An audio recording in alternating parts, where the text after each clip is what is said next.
Can I welcome everybody to the meeting of the Cabinet Procurement and Insourcing Committee. The meeting is being live streamed for public viewing and will be uploaded after the meeting together with a decision sheet showing the decisions taken. The press and public will be asked to leave the proceedings after public business if there is a requirement to consider the executive entities.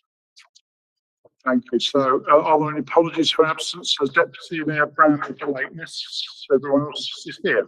Thank you. I've not been advised of any urgent business, although as you'll see, there's some late bits of paper. We had a supplementary agenda, and we've also had circulated, I believe, the additional report from on the modern tools for housing project. Yep. Okay, then are there any declarations of interest? Silence. Unrestricted minutes of the meeting on the 16th of January. Can we agree the minutes first of all? And can I point out there's a new development here, and we are now going to keep an actions tracker of the decisions or requests made by the committee at meetings where we've asked officers to follow up on reports, and that's included and will be included in the future appendix of the agenda. I have the minutes. I now understand that following the circulation minutes, that all the items on this have been now completed, except item 5, integrated mental health work, which is going to be available when the report's written. Obviously, I haven't seen all those because some of them are quite late, so we'll come back if there are any outstanding issues once we have a chance to look at the responses. Are there any questions or comments on that? Okay. We also, in future, I think, going to try and plan to have reintroduce the forward plan back into the committee agenda, which will hopefully appear from next month onwards. Thank you very much for that. So that brings us then on to item 7, procurement for core insurance provision. So I think Michael Pegram is joining us virtually, is going to introduce the report. Michael. Hello, thank you, Chair, and thank you for the opportunity to present the report relating to the Council's provision of core insurance. This has the results from a tender that we undertook in the autumn of 2022 over 6 lots, effectively covering the primary parts of our insurance programme for internal risks, but also liabilities attaching from third parties to the council.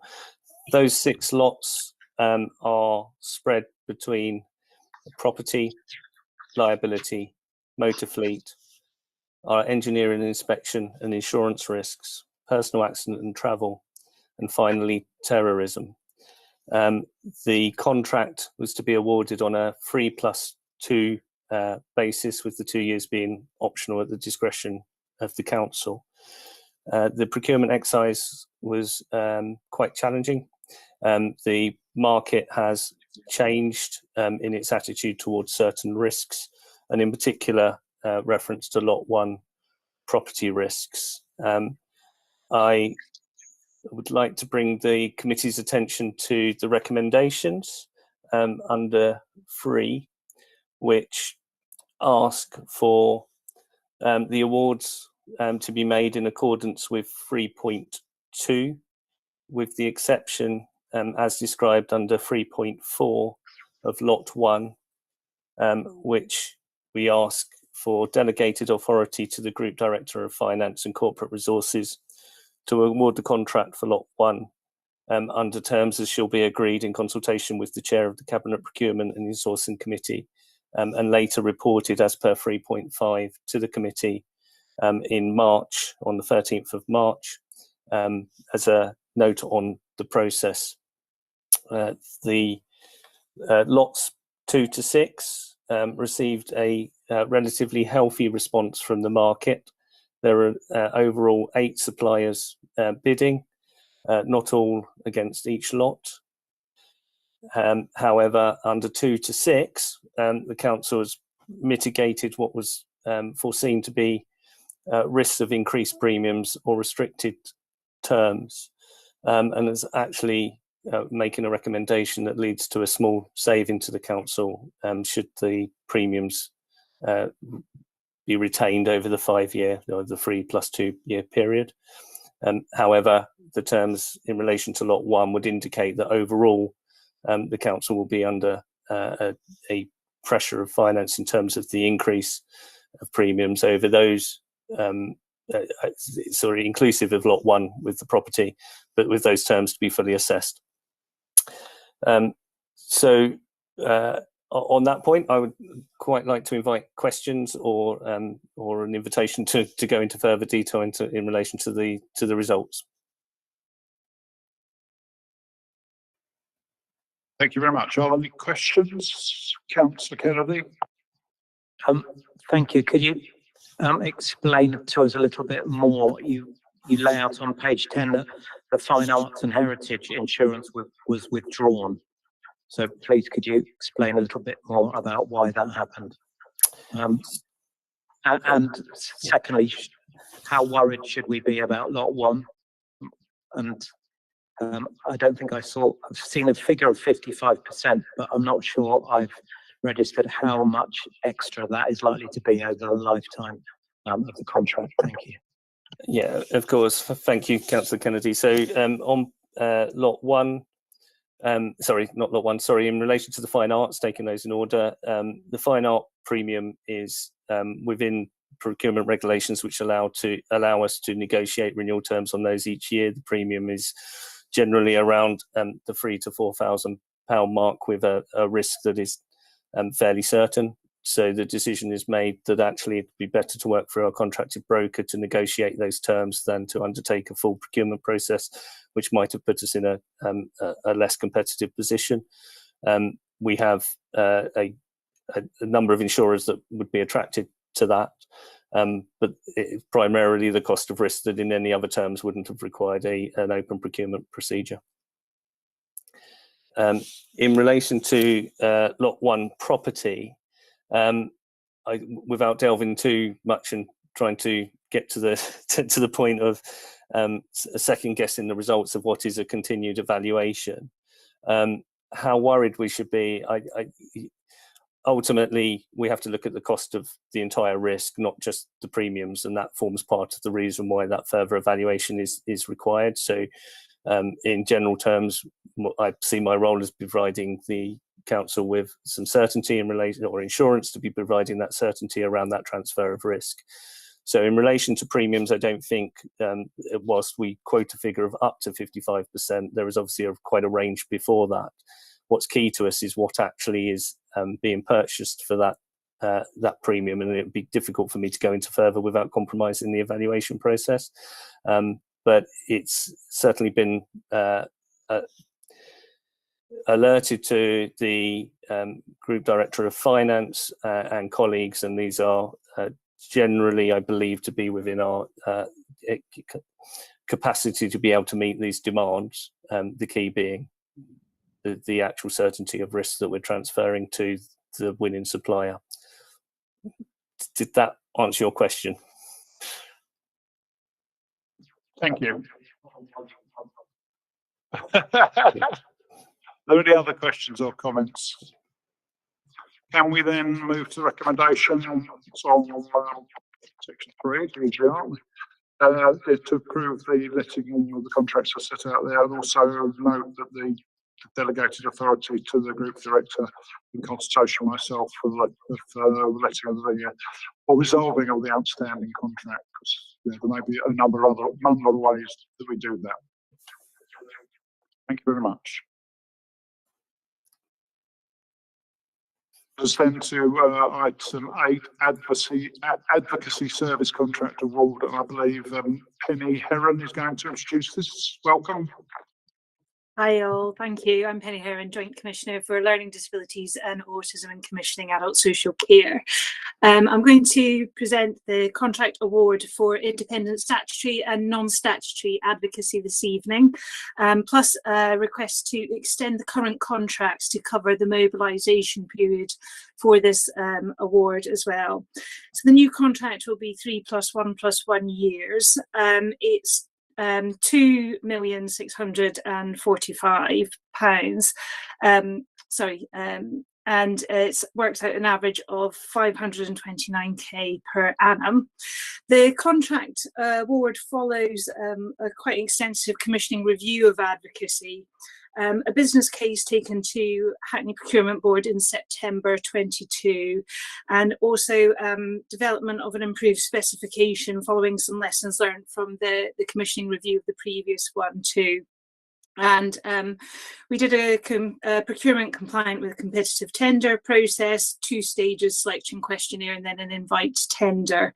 And there was co-production throughout the various processes, which included things like experts by experience, reps from Health Watch, and relevant stakeholders in adult social care as well. The advocacy service itself primarily serves underserved groups to give them a voice, and is broken into both statutory, the stuff we need to provide by law, and the non-statutory stuff, which, following feedback from the various users and stakeholders, we felt we should keep in basically, but we need to also look at sustainability of this too, because it is a non-statutory funded service. So we need to try and think about how we keep this momentum going beyond the life of this contract as well. So we did an 80-20 split on quality and price respectively.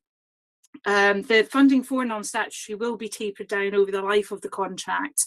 However, what we will try and do is to make sure that all non-statutory is basically given out to local small and medium-sized enterprises and micro enterprises as well, so MSMEs locally. So that's 100% from the start will be given out to MSMEs locally, and then various elements were put in to try and sustain such organisations as well, despite the reductions to non-statutory advocacy.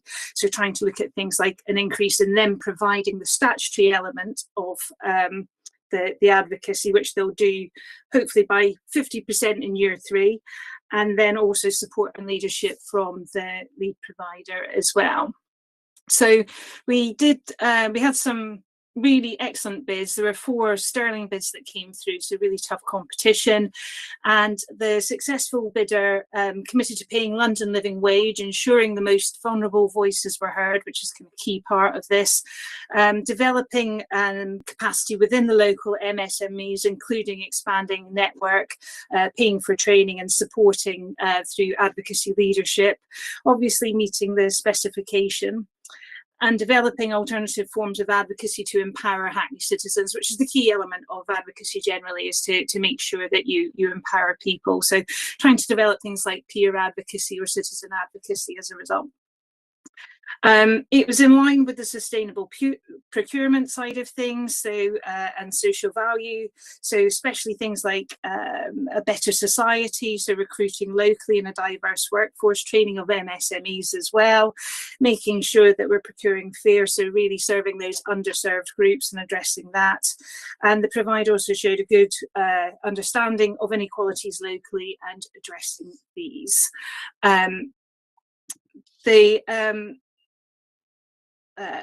The monitoring will be done quarterly of this, which includes the reviewing of the key performance indicators and trying to make sure there's evidence for this in terms of the outcomes that we've set. And there will be the outcomes are also form part of the incentive payment within the whole payment side of things too. So there's a real incentive for providers to achieve good outcomes with this contract. And we've obviously got the mobilisation as well. They submitted a plan as part of the procurement, quite a good one. And they're looking at early sort of discussions around things like 2P as part of that. And we'll have a bit of a run in if we can get that extension on those other 2 contracts that we've got. Open for questions, thanks. Thank you very much. Any questions or comments, Councillor Woodley?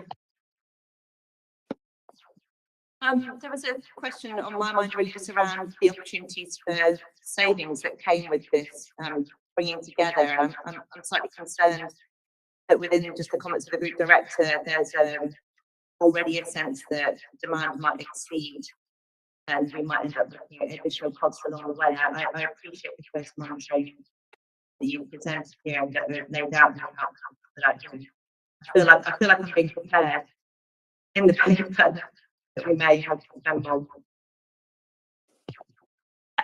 Apologies, because the sound's coming through with quite a lot of feedback in relation to the savings side of things. I'm looking at the group director's comments in 12.3 and the anticipated expenditure per year, and the idea that we might end up with additional cost pressure, and that although you've done a lot of work there in the paper and in your presentation to reassure us that monitoring will be close, I feel like its expectation is already written in.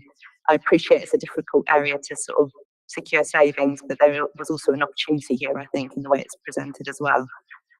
So I'm just wanting to press you a little bit on that. Was that clearer? Yes, no, I think it was. So keep me right if this isn't the response you're after. But essentially, what we're looking at is that the budget itself has changed from 535k to 529k, and then I think what we're seeing is a huge demand in things like statutory advocacy. So in order to meet that demand, what we're trying to do is to taper down the non-statutory side of things a bit more, because the demand's actually going up for the statutory side of it. One of the areas that we tried to model was around the liberty protection safeguards, which is some new legislation coming in. Now, in terms of getting feedback around what that might look like, it's kind of an immense sort of area where we're getting kind of things where things might go up like 500%, etc., in terms of the numbers as well.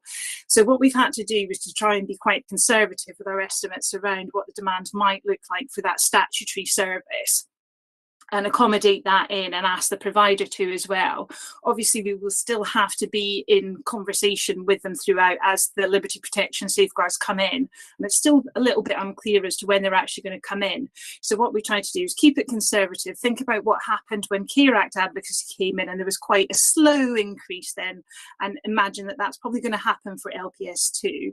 There is a real risk that if it does increase and we have to meet that statutory demand in some way or another, we might have to come back for negotiation with the provider, because it may well even be potentially a variation, but because it's so unknown at the moment, it's really hard to factor that in. I hope have I addressed what you were after? Sorry, I hope that's clear. I think you've been very honest. I'm not sure I'm reassured, but you know, it is what it is.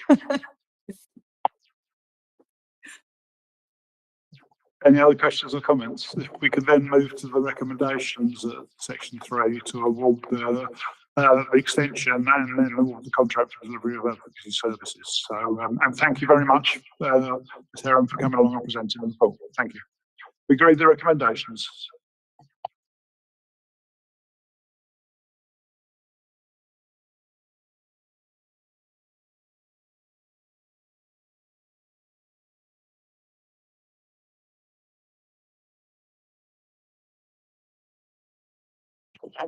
Modern tools for housing programme transition support. I think Rob Miller's going to introduce this report. Welcome.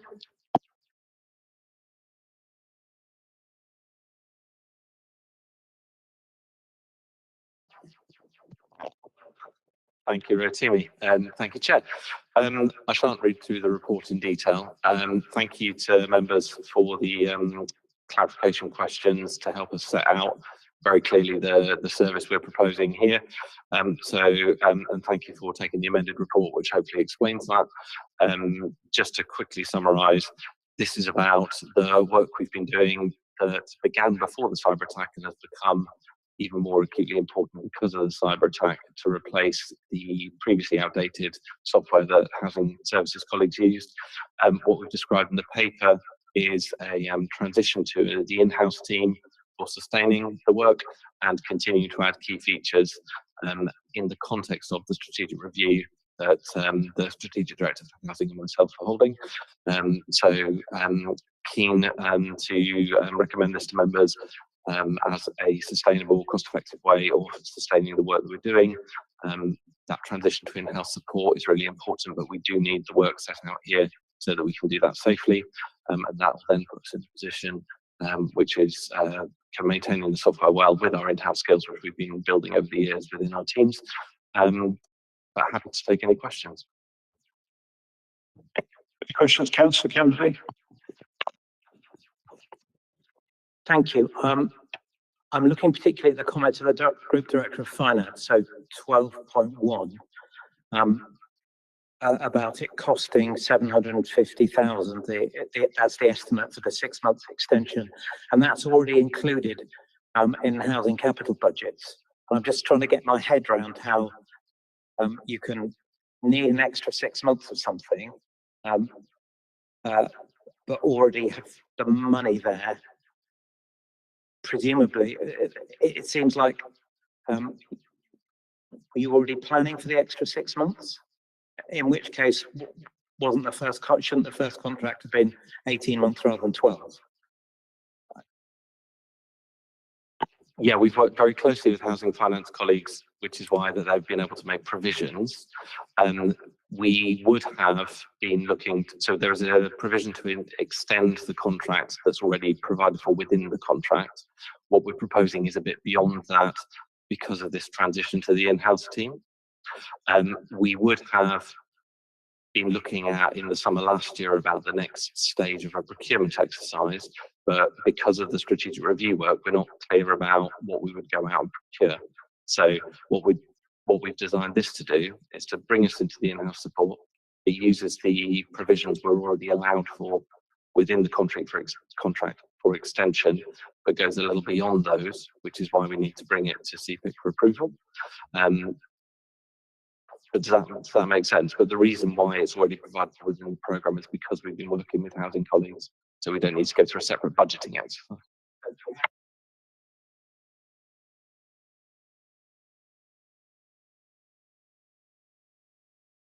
Are there any other questions or comments? No. Councillor. Sorry, Chair. Only assurances that just, that everything is now aligned and that you're confident that the strategic review will complete in good time, so that we won't be coming back again to extend again. If you see what I mean, I know there's a lot of pressure on the system. Yes, that's correct. So this will not be extended further. We will complete the strategic review. Steve Waddington and I are hoping we'll complete that within this financial year. So anything we come back next would then be a fresh procurement or done in-house. Thank you. And thank you. I should have referred to an introduction, but I did at the beginning of the meeting that the supplementary paper, which thanks again for that, because that went a reasonable way to explain some of the issues we had after reading the first item. So thanks for that. Can we move then to the recommendations, which is to approve the contract variation to extend by a maximum period of 6 months as set out in the report. Do you agree with that? Agreed. Thank you very much.